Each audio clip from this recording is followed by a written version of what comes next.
Fantastic. Great to see you all. Welcome.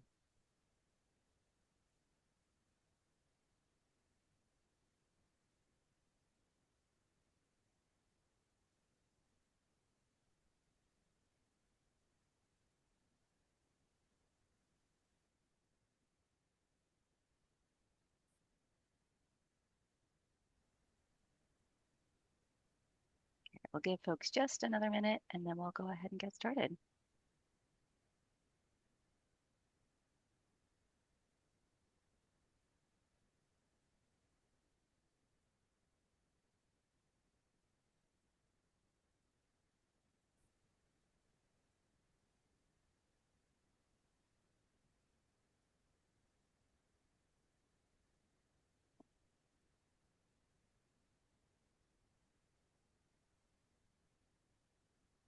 Okay, let's go ahead and dive in. I know that everyone's time is valuable. So I just want to welcome everybody. Good morning. It's great to see so many familiar faces. I'm Brooke DeBose, and I'm with the Arup consultant team. And on behalf of Fresno COG, we just want to extend a warm welcome to all of you joining today. This is our fourth and final meeting with the technical working group, and we're also joined today by the community working group. And we have some translation features. So Maggie, can you kindly share that?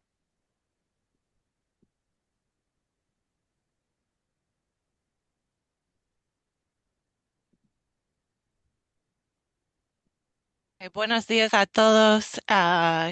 Ustedes que hablan español, que quisieran la interpretación, por favor, pueden ir a hacer clic en el icono de interpretación que aparece a un mundo. Um, if you require interpretation, you can click on the interpretation globe at the bottom. Seleccione su lenguaje y silenciar el audio original. So you can select your language and silence the original audio. And then if you are using Zoom on your phone or tablet, you can select the three dots to see more options. And that's where you'll see the interpretation. Si está utilizando Zoom en el teléfono o tableta, seleccionará los tres puntos para las opciones de interpretación. And we will be recording today in English and Spanish for the record. Se grabará la reunión en ambos idiomas. And if you would like to ask questions or comment, just use the chat feature, or you can raise your hand using the React icon at the bottom of the screen as well. And there you have the two drawings of the chat icon and the React icon. Under that little heart is where the raise hand feature is. So para hacer preguntas o dar comentarios, pueden utilizar el chat o también pueden levantar la mano y hacer clic en el icono de reacciones y ahí encontrarás el icono para levantar la mano. Okay, muchas gracias. And we will go ahead and begin in English. If there are any issues with interpretation, just let us know. Si están teniendo problemas de interpretación, pueden hacer una pregunta en el chat y vamos a solucionar. Muchas gracias. Gracias, Maggie. Thank you so much. Okay, let's go ahead and dive in.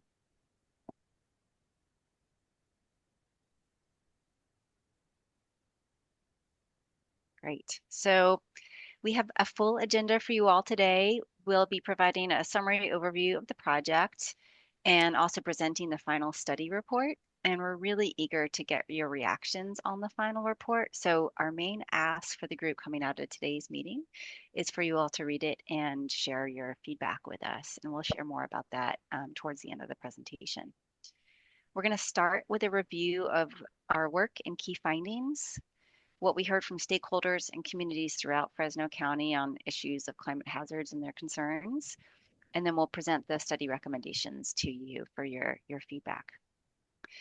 Since we do have a good amount of content to share with you, we ask that if you have any clarifying questions or there's something that you need more information on, please raise your hand or drop a question in the chat and we'll make sure to answer it in real time.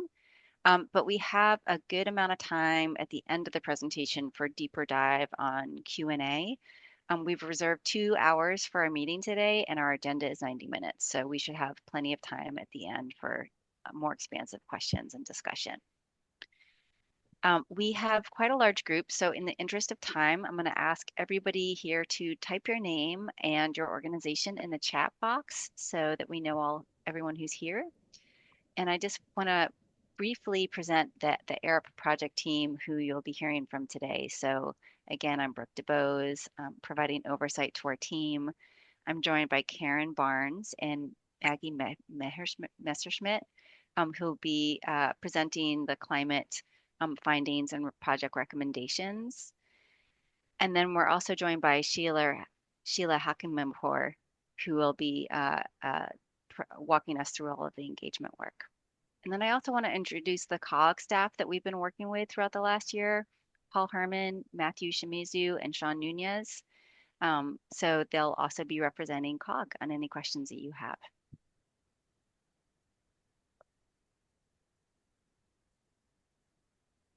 Excellent. So hopefully this is a slide that you've seen in our previous meetings with you.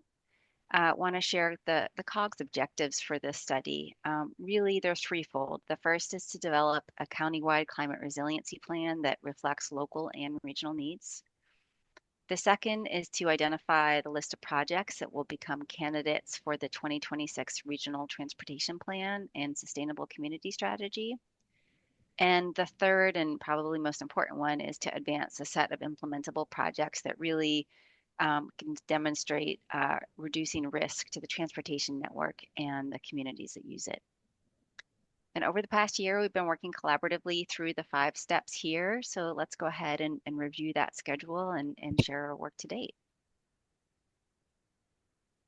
So we started this project last June and have been working at a quick pace throughout. We're really excited to be really closing in on the final steps of this project and just want to say thank you again for everybody here who has joined us along the way to help guide this process.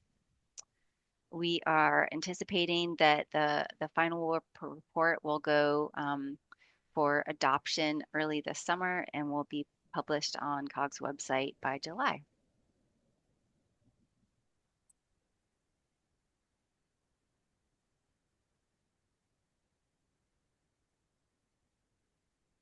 Okay, so I think this is where I jump in.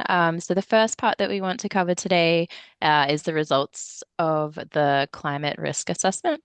And so for those of you that attended the second technical working group meeting in November or the CBO workshop in December, this will be a bit of a recap of the work that we shared then.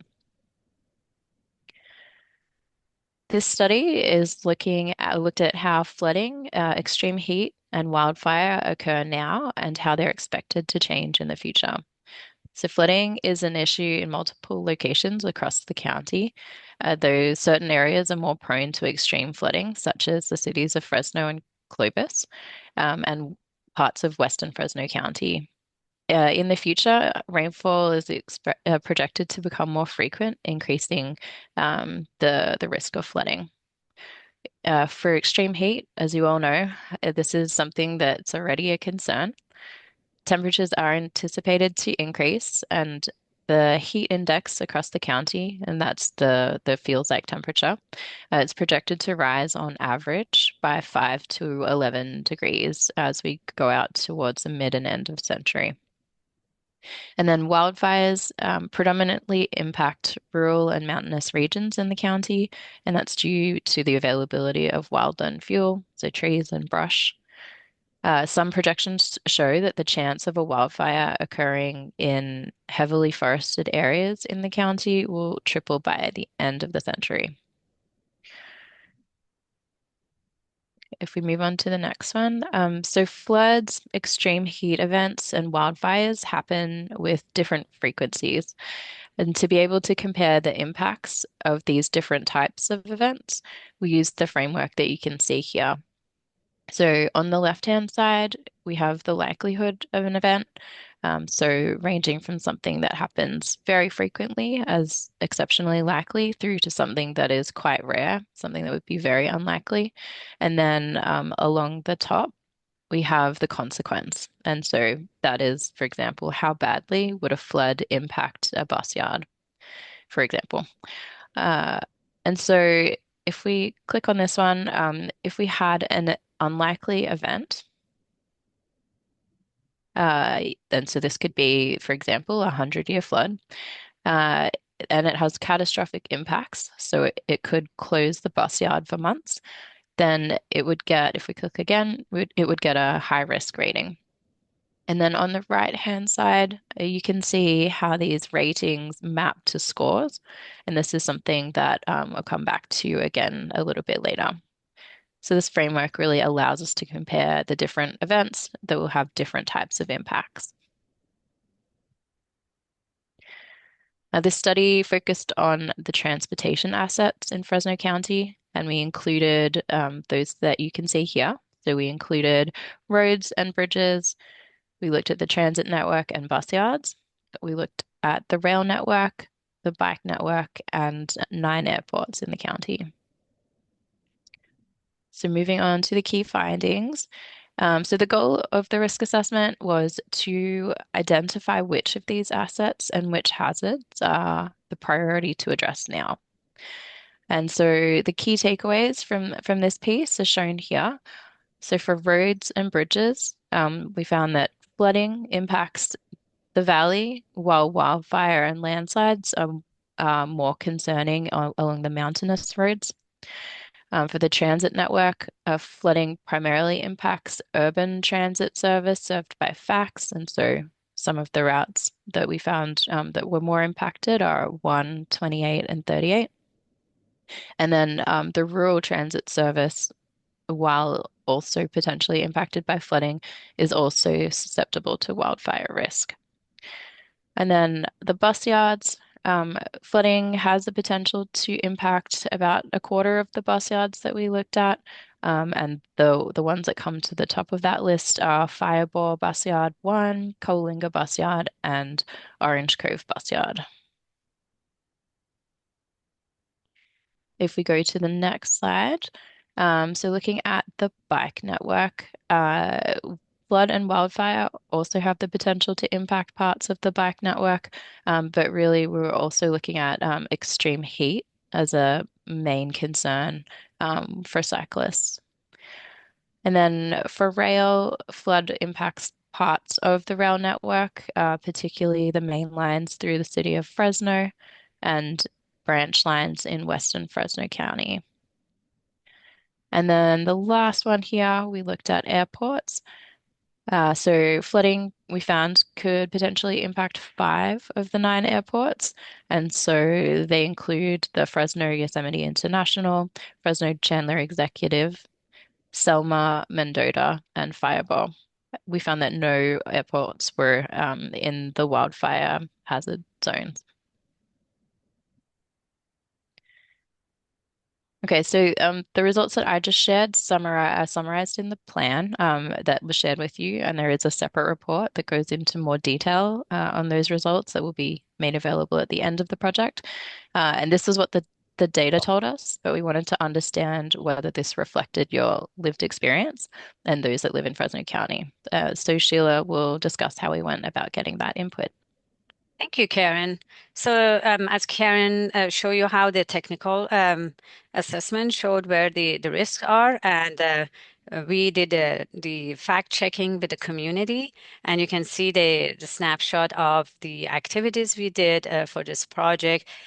Started with launching a survey back in November, kept it open until January. It was open in conjunction with the Regional Transportation Plan Survey, RTP, and we could use a lot of responses to some of the common questions from that survey, and also specific responses to the questions for this project survey. So it really worked really good that both surveys were out around the same time.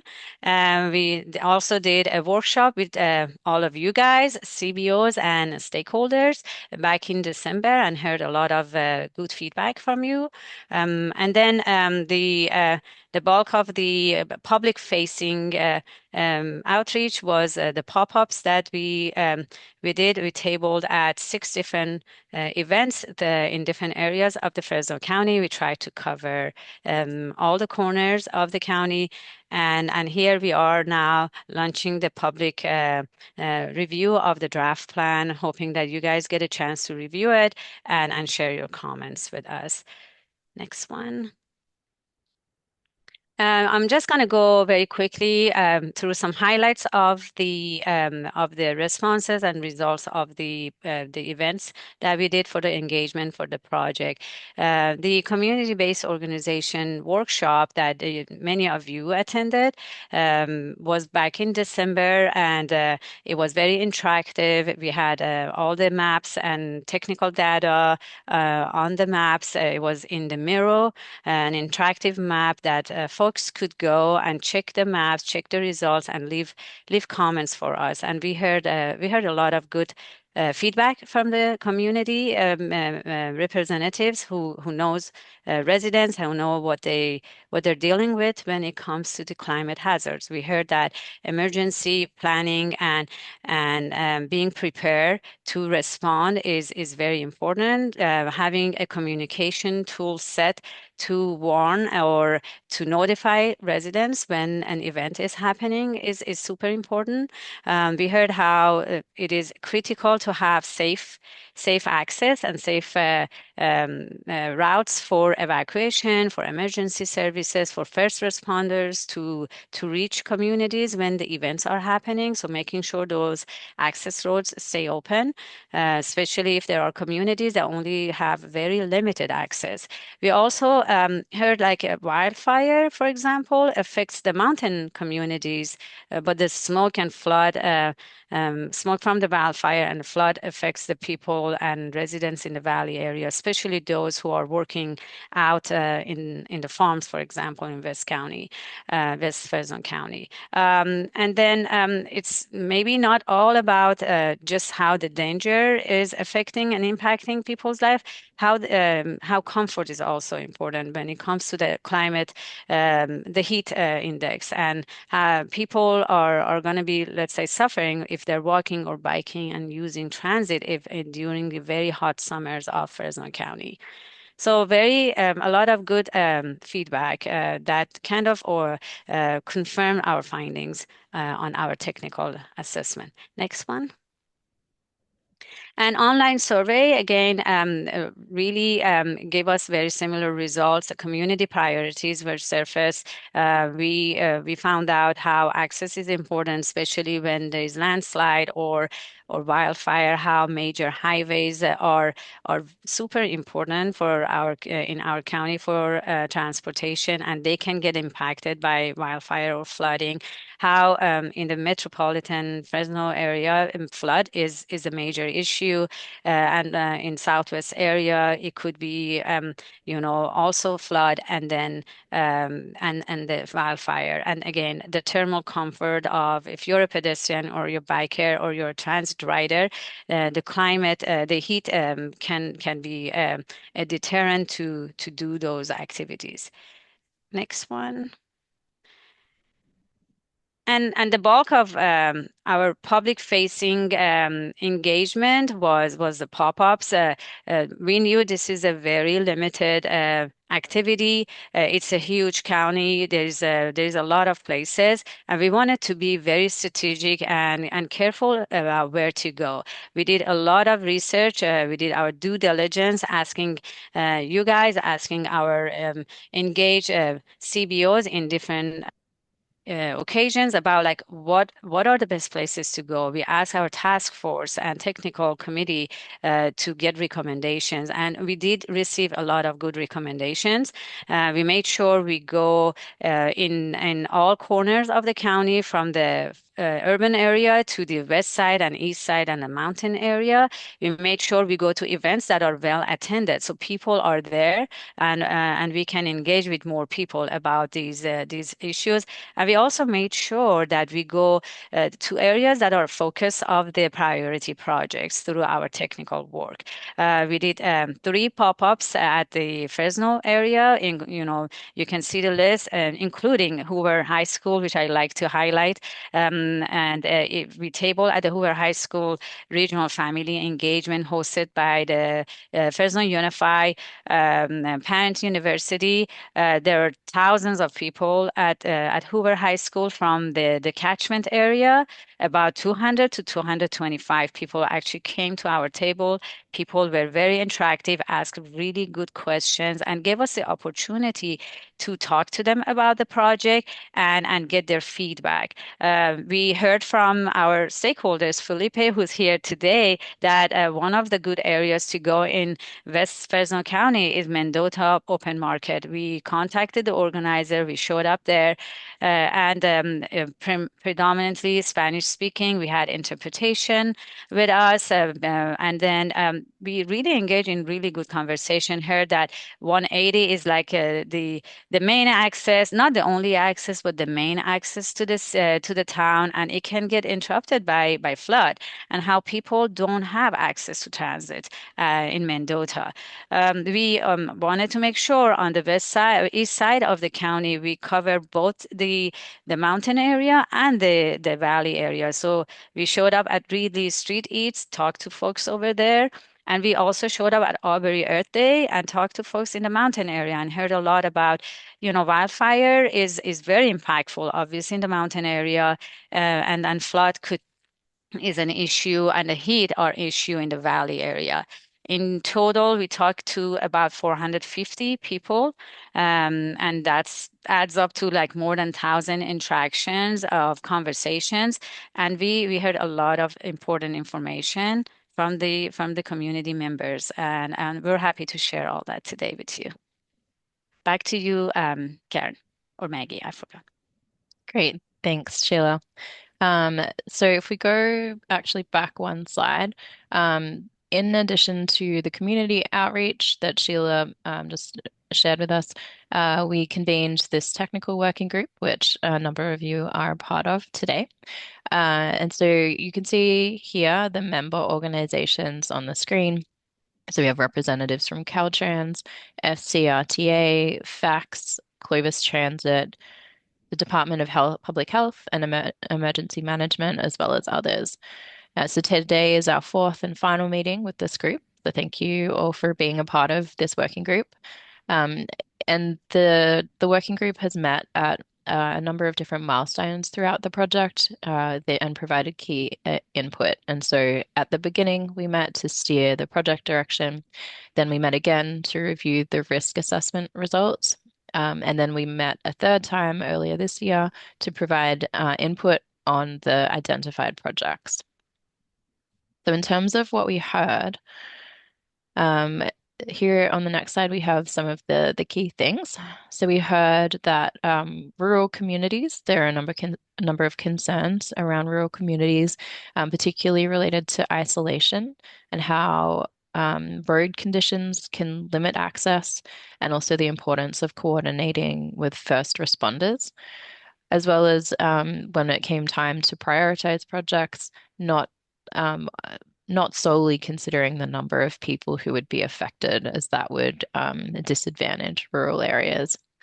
For transit, we heard about the criticality of bus yards, as well as the need for shade at transit stops, mirroring some of the things that we heard from the public.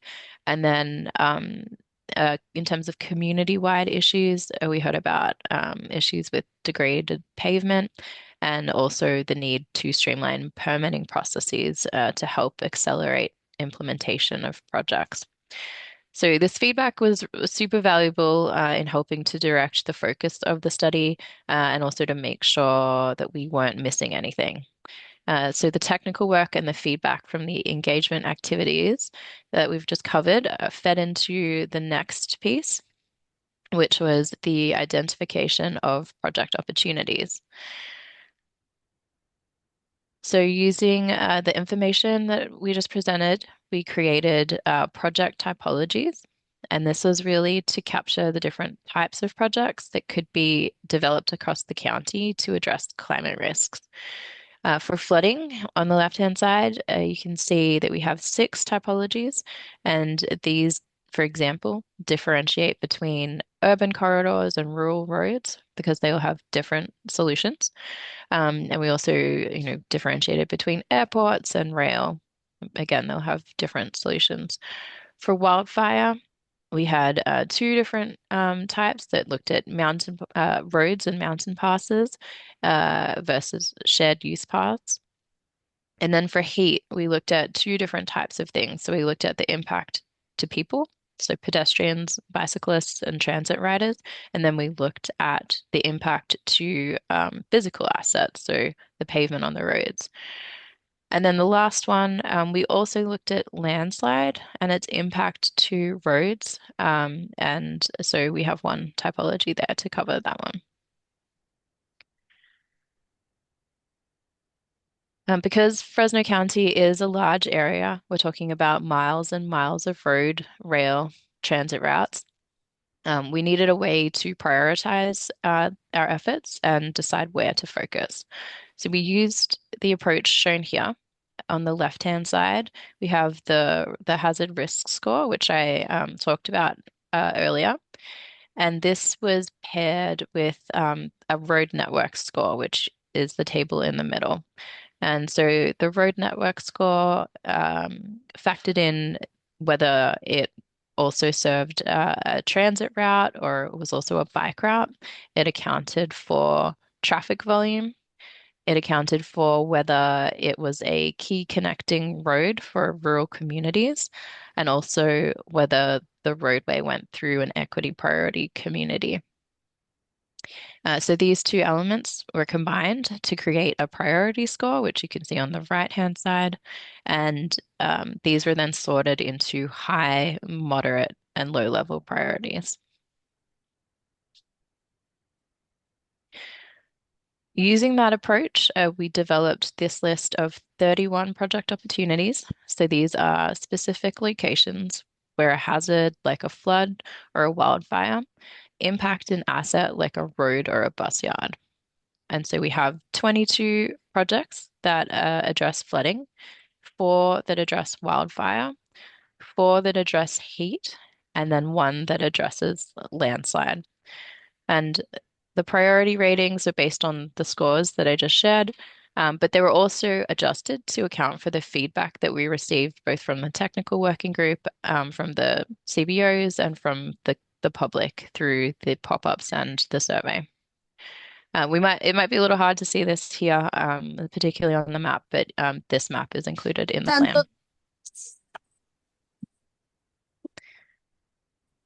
Okay. So oh, go ahead, Brooke.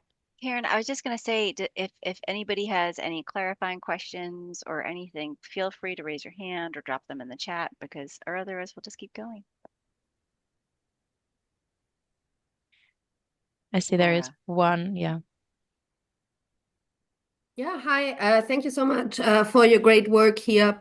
I was wondering if the extreme heat has been considered, or the impact of extreme heat on any of the surface materials, as well as any electronics in lighting fixtures. Um, and yeah, as extreme heat is, I think, one of the most impact or one of the most permanent impacts we have of climate change and will experience more and more. I would love for that to be at least explored a little bit in this plan. Yeah, thank you for that comment. So we, in terms of what was considered, we did look at the impact of heat on road surfaces. So that is something that was considered. We did not look at the impact on, I think it was a lighting or electronics that you mentioned. So that is a great point. That's something that could be looked at in the future. This was, quite a high level study. looking across the different types of assets and different hazards. But yeah, there's certainly space for deeper dives into more specific problems if that they're, if there are things that are coming up.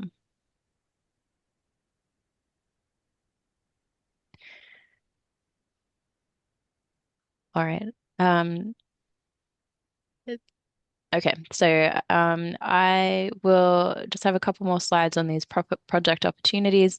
Um, so from the 31 project opportunities that we had on the previous map, we narrowed these down to the top 5 that you can see here. So the first one is to mitigate flooding along State Route 99.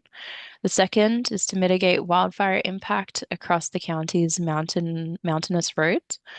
The third one is to mitigate extreme heat at urban transit stops. The fourth is to mitigate extreme heat at rural transit stops, at FCRTA transit stops, and we separated these because they have different solutions. And then the last one is to mitigate landslides along State Route 168 and 180. And so we took the projects with the top scores and then reviewed them to make sure there was a spread across different hazards, across different parts of the county, and across the different types of transportation assets.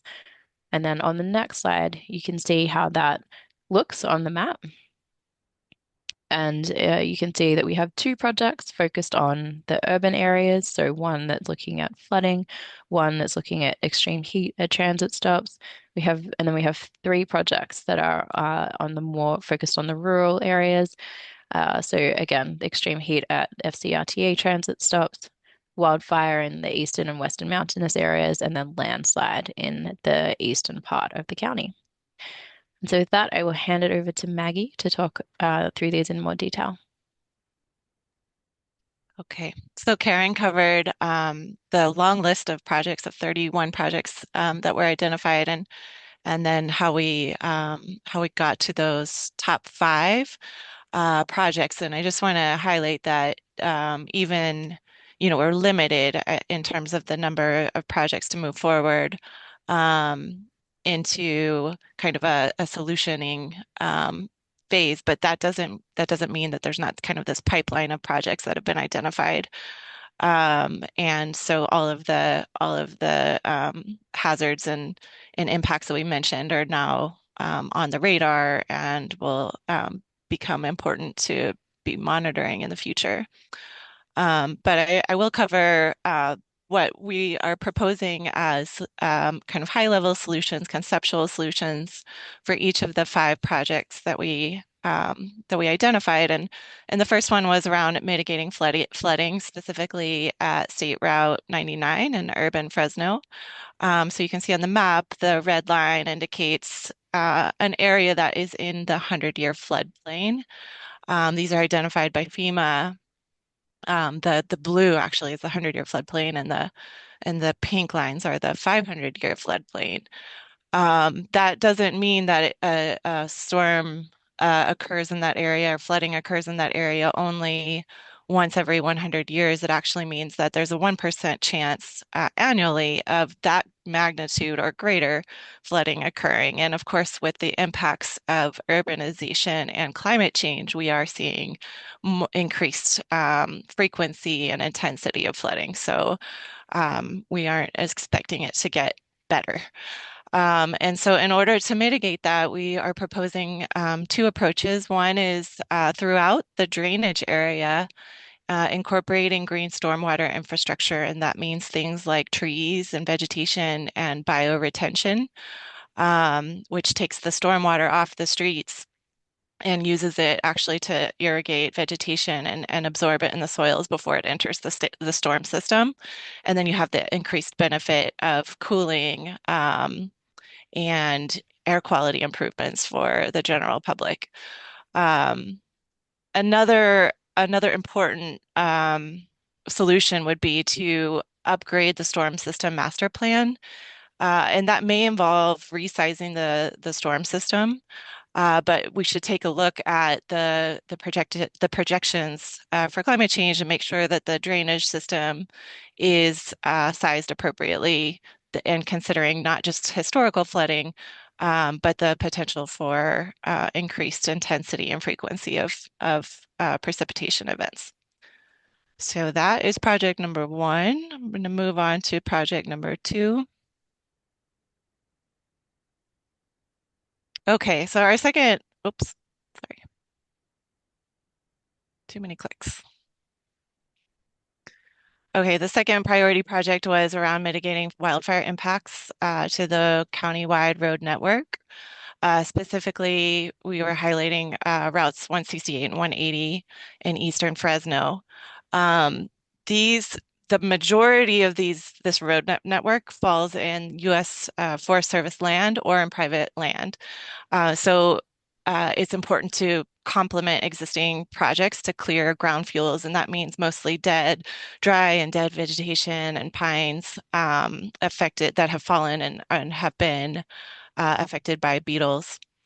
Um, there are many priority areas identified by CAL FIRE, but there is not enough funding to cover all of the areas where this kind of forest thinning or clearing of the ground fuels would be helpful along roadways. And so working together in tandem with CAL FIRE and the conservation districts will be very key. And also with private landowners. And there are efforts at the community level where there's coordination between CAL FIRE and there's this community wildfire planning um, around Firewise communities. And Fresno COG can work with these agencies to complement and support funding for those projects.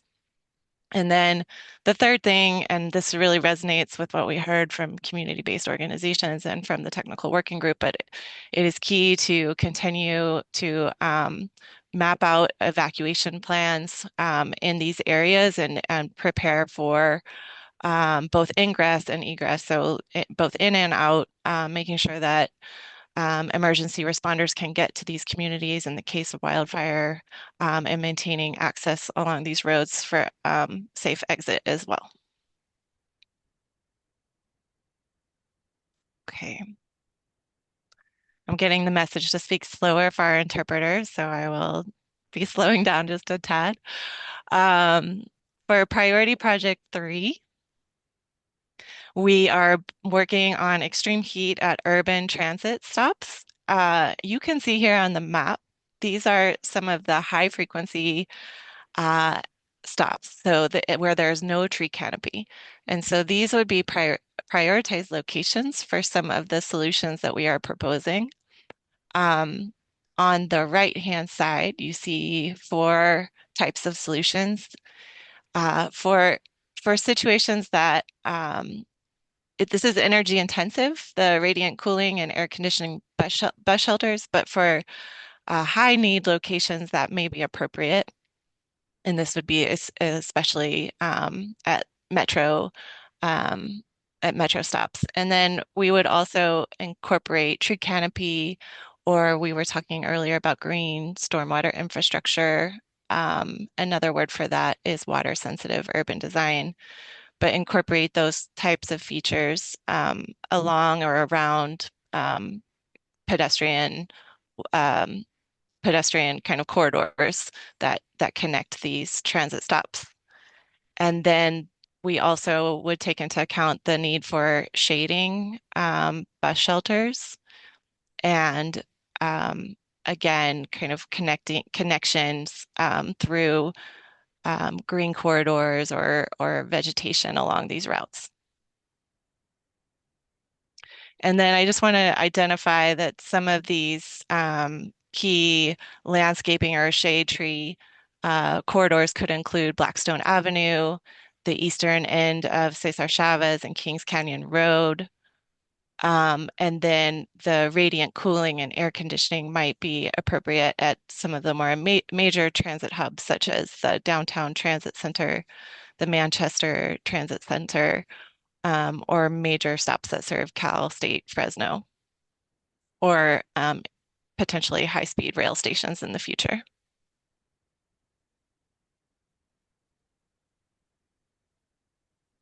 Okay, moving on to priority project number 4. This is about the rural transit stops, or the FCRTA transit stops. And again, we're prioritizing high access and lower ridership locations. These would be locations like Sanger, and Selma, Kerman, and Reedley. And these are specifically locations that are servicing critical services. So areas where we're connecting populations to health services, for example. And it's the same set of solutions minus the air conditioning, but the shaded bus shelters and tree canopies and the water sensitive design as well.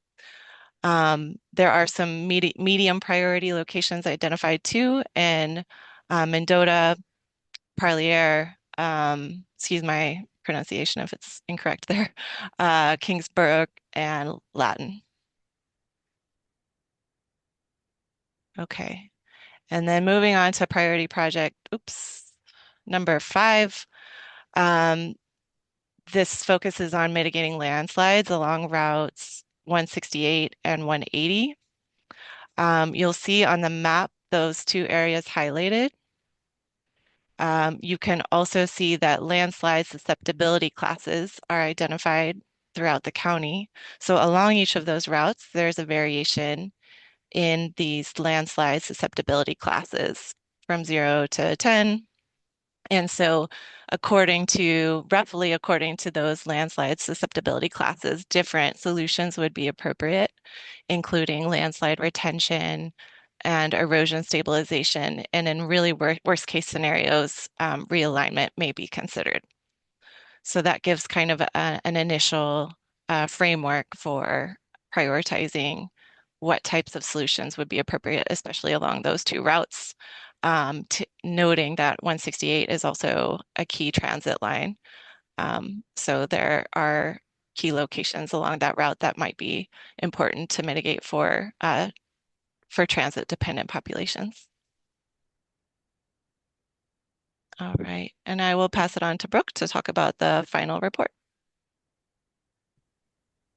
Excellent. Thank you, Maggie. I know that we shared a lot. I just want to pause here and take any questions or comments on what we just presented.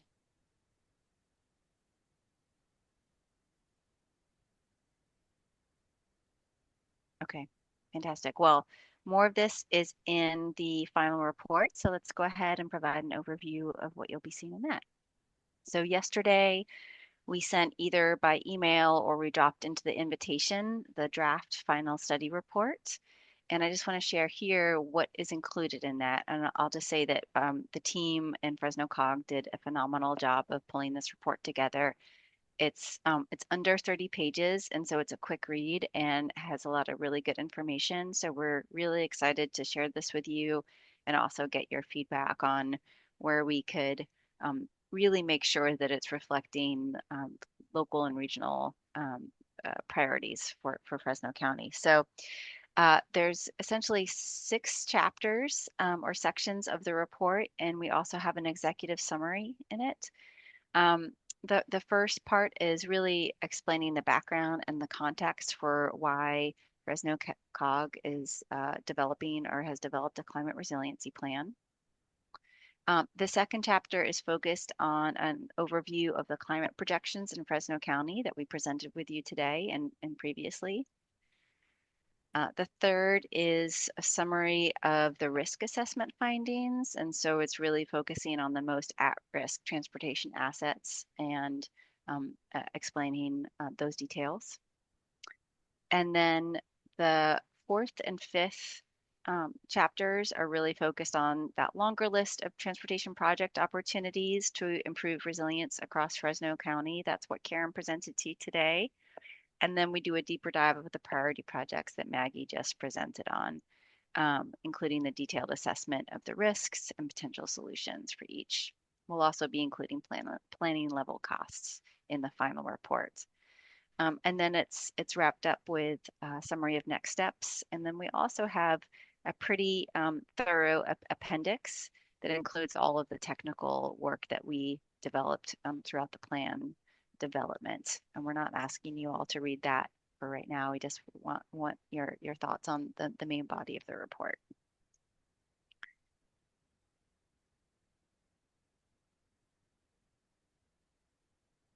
So in terms of the review period, we are asking the community-based organizations that have been involved in this process and are here with us today, as well as the technical working group members agencies, to review the report between now and next Friday, May 2nd. That gives you just under 2 weeks to review it. If you need more time, please reach out and we can discuss the timeline. As I mentioned, the report document is attached to the calendar invite, and we'll also share a couple of reminders via email over the next week. Please send any comments that you have to Karen and Matt. Their email addresses are here, and we'll also include those in the reminder emails. And we're really eager, like we mentioned, to get your input on the report, both in terms of the style and tone of the report, as well as making sure that we've really captured everything that we've spoken to you about in these meetings.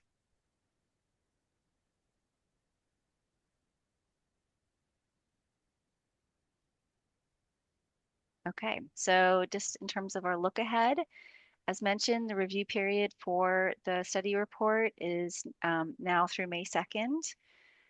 We'll be making the plan revisions throughout the month of May. I believe Paul is also getting married during that time, so we'll be very busy. We will be taking the final plan to the Fresno COG board on June 26th for their approval, and then we'll be publishing the report on the Fresno COG website in July. So really exciting milestones to cap off the project. And yeah, that's everything. Paul, I want to invite you here to share any comments as we close up and turn it over to the group for Q&A. Thank you, Brooke. First, I just want to again thank all the participants and over the course of the last year that have been able to participate in this process. I've had a lot of great personal conversations with many of you, both as part of the TWG and the community-based organization working group, but also out in the community. This plan has actually led to really key contacts for Fresno COG with some of our mountainous communities, as well as deeper conversations with our transit agency partners in terms of what are the implications of this plan mean for future projects, future grant applications that Fresno COG can pursue, and just additional contacts that maybe COG in the past hasn't had the opportunity to develop. And so this plan has been really helpful in making those contacts and driving new plans towards development in the future. So yeah, just want to thank all of those that have participated in this process, and getting out into the community. As Sheila gave an overview of earlier, we got a lot of great feedback from the community, and that this is really an important topic. I know in the political divisiveness of today, it's maybe hard to talk about this issue, but COG being the long-range planning organization for Fresno County, we really do feel like it's important that this work continue.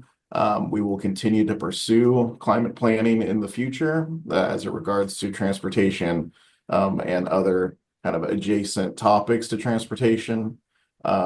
But yeah, just want to again thank everybody for your input during this process. And as you can see, the review period is May 2nd. I think we would be open if comments came in the following week. I think that'd still be okay. I know that's a short period of time, but we do need to have this plan approved by our board, which meets on June 26th. And so we do want to be able to achieve our schedule. And so to stay on our schedule, this is the timeline that we're looking at. If anybody wants to get in contact with myself, I'm also available.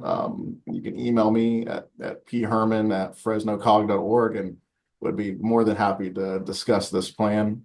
with you. And for the next steps, we are in the development of our 2026 long-range transportation plan. We call it the Regional Transportation Plan slash Sustainable Community Strategy. And our goal with this study was to incorporate additional projects that were identified through this process into the long-range plan. And so right now, as we are finalizing that, we are making sure we look at incorporating some of these key identified projects into that long-range plan. So with that, again, thank you all for participating. Thank you to the ARUP team and all of our stakeholders and partners along the way. Really appreciate all the work that's been done to date. And just looking forward to hearing back from folks on our plan and our next steps with these projects. So thank you again, Brooke and Karen, Maggie, Sheila, the whole team. Great work. Thank you again. Excellent. Thank you, Paul. Thanks for your leadership throughout. All right, Maggie, perhaps we can drop down the slides and then just turn it over to any reactions or questions or comments from the group. I'd like to say something. Can you hear me? Yep. So this is Mona from Tree Fresno, and I am thrilled with the plan.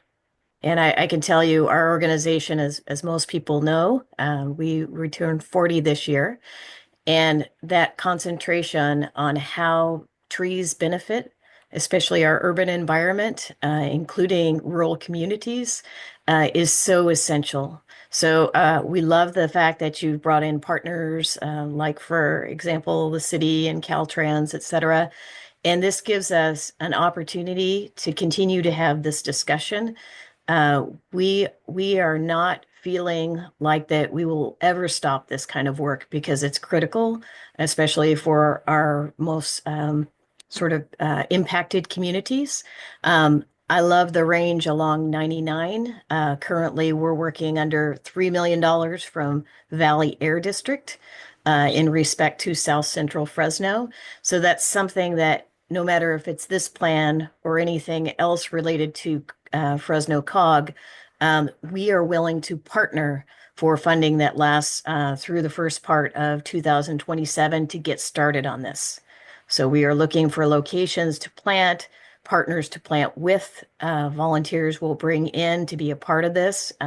So we're really thankful for this and ready to participate in any way we can.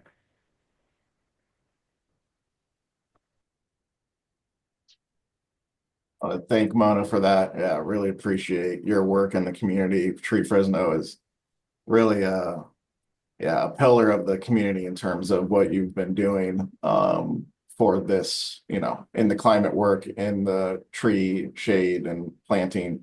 Yeah, fantastic work. Thank you, Mona. Wonderful. Nicola. Yeah, thanks so much. And thanks to the whole team. Really appreciate the work and care that very obviously went into this. I was curious if this draft would be published anywhere. Obviously, like, we have access to it, but I would love for, like, just community members to be able to access the draft and kind of see what the plan looks like for their community. And if they have any comments, I don't want to be like a gatekeeper of who gets to access this because I have to have their email or something like that. Sure, yeah, I can touch on that. Thank you, Nicola. Yeah, so we can make this available on Fresno COG's website, and we also have a climate resiliency public input page. So I will make sure that we upload this draft and also the final version once the draft is complete. But yeah, thank you for your comments. Thank you so much.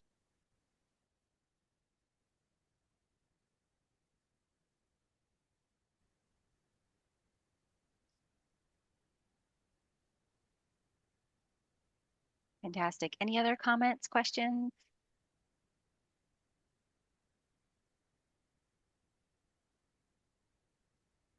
Okay. Well, we will conclude our meeting, give you back the second hour of your morning. Thank you again for joining us. We will follow up with slides from today as well as reminders on reviewing the final report and look forward to receiving your comments. Thank you so much, everybody. Great. Thank you all. Thank you all. Thanks to our interpreters as well. Thank you. Gracias. Thank you, everybody.